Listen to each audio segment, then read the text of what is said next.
ಭೀಕರವಾದಂತ ಬರಗಾಲ ಇದೆ. ರೈತರು ಆತ್ಮಹತ್ಯೆ ಮಾಡಿಕೊಳ್ತಾ ಇದ್ದಾರೆ.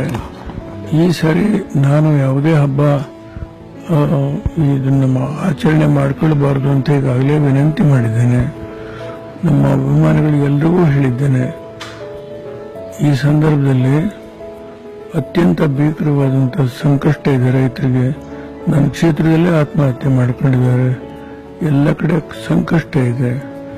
ಈ ಸಂದರ್ಭದಲ್ಲಿ ಹಬ್ಬದ ಅವಶ್ಯಕತೆ ಇಲ್ಲ ಅಂತೇಳಿ ನಾನು ಮನವಿ ಮಾಡಿದ್ದೇನೆ. ಅದರ ಜೊತೆಗೆ ಇವತ್ತು ನಾನು ಇದಕ್ಕೆ ನಾನು ತಿರುಪತಿಗೆ ಹೋಗೋದು ಪ್ರತಿ ವರ್ಷ ನಾನು 40 ವರ್ಷ ಹಿಂದಲಿಂದ ಹೋಗ್ತೇನೆ. ಅದೊಂದು ಬಿಟ್ಟರೆ ಬೇರೆ ಯಾವುದೂ ನಾನು ಆಚರಣೆ ಮಾಡೋಕ್ಕೆ ಇಷ್ಟ ಇಲ್ಲ. ನಾಳೆ 2 ಕೋಲಾರದಲ್ಲಿ ಒಂದು ಕಾರ್ಯಕ್ರಮ, ಇದರೊಳಗೆ ಬೆಂಗಳೂರಿನ ಒಂದು ಕಾರ್ಯಕ್ರಮ ಹಮ್ಮಿಕೊಂಡಿದ್ದಾರೆ. ಒಕ್ಕೂಟದ ವ್ಯವಸ್ಥೆಯಲ್ಲಿ ಪ್ರಾದೇಶಿಕ ಪಕ್ಷದ ಅವಶ್ಯಕತೆ ಬೇಕೋ ಬೇಡವೋ ಅನ್ನೋದ್ರ ಬಗ್ಗೆ ಚರ್ಚಾಕೂಟ ಇದೆ. ಅದು ಮಾಡಲಿ ಅಂತ ಅದನ್ನು ನಮ್ಮ ರಾಜ್ಯದಲ್ಲಿ ಇಂತಹ ಒಂದು ಪ್ರಾದೇಶಿಕ ಪಕ್ಷದ ಅವಶ್ಯಕತೆ ಇದೆಯೋ ಅನ್ನೋದ್ರ ಬಗ್ಗೆ ಚರ್ಚೆ ಮಾಡೋದಾದರೆ ಸಂತೋಷ ನನಗೆ.